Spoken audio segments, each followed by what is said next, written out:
బాబాసాహెబ్ అంబేద్కర్ ఆలోచన విధానంతో ఎస్సీల హక్కులపై పోరాడతామన్నారు ఎస్సీ జనసంఘం జాతీయ అధ్యక్షుడు దాసగానిపల్లె కుల్లాయప్ప. సోమాజిగూడ ప్రెస్ క్లబ్ లో జరిగిన విలేకరుల సమావేశంలో ఆయన మాట్లాడుతూ ఎస్సీ జనసంఘం నూతనంగా ఎంపికైన కమిటీలు దళిత అణగారిన వర్గాల అభ్యున్నతికి ఈ కమిటీలు దోహదపడుతున్నారు. ప్రభుత్వ పెద్దలు దళితులకు ఇచ్చిన వాగ్దానాలు నీటి మాటలే అయ్యాయన్నారు. మున్ముందు ఎస్సీల సమస్యల పోరాటం తీవ్రతరం చేస్తామన్నారు. ఈ కార్యక్రమంలో కొత్తూరు చిన్నాంజయ్య, డప్పు అనిల్ జాతీయ వ్యవస్థాపక అధ్యక్షులుగా కొనసాగుతున్నాను. ఈరోజు మరి ముఖ్యంగా ఈ ప్రెస్ మీట్ ముఖ్య ఉద్దేశం ఏంటంటే నూతన కమిటీల్ని ఎంపిక చేయడం జరిగింది.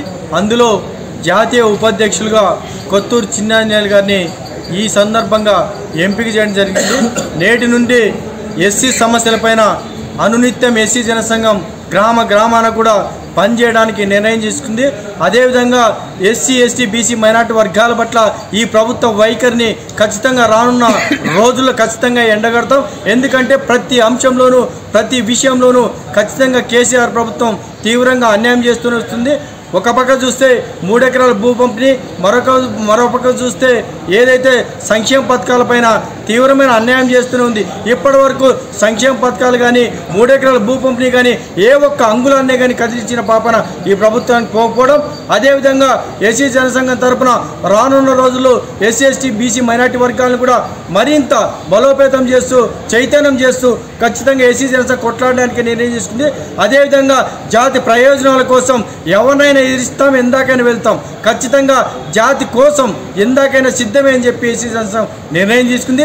అదేవిధంగా భవిష్యత్తు కార్యాచరణ ద్వారా ఈ ప్రభుత్వం ఏదైతే మాకు అన్యాయం చేస్తుందో ఆ అన్యాయం పైన ఖచ్చితంగా కొట్లాడడానికే ఎస్సీ జనసంఘం ఖచ్చితంగా ముందుంటుంది. అదేవిధంగా 2015 నుంచి ఇప్పటి వరకు కూడా అనేక పోరాటాలు చేశాం. ఆ పోరాటాల ఫలితంగా కొంతైనా మేము నిరుద్యోగ సమస్య పైన కానీ వక్స్ భూముల పైన కానీ ఇదే విధంగా కొనసాగుతూ వచ్చాం. ఎంతో కొంత చైతన్యం వచ్చింది. ఆ చైతన్యంతోనే రానున్న రోజుల్లో గట్టిగా కూడా కొట్లాడడానికి నిర్ణయించుకున్నాం. ఏదేమైనా తెలుగు రాష్ట్రాల్లో ఉన్న 2 ముఖ్యమంత్రికి ఓటే హెచ్చరిస్తున్నాం.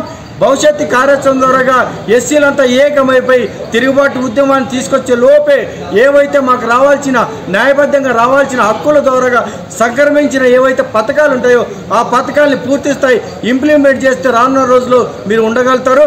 లేకుంటే గద్దె దిగి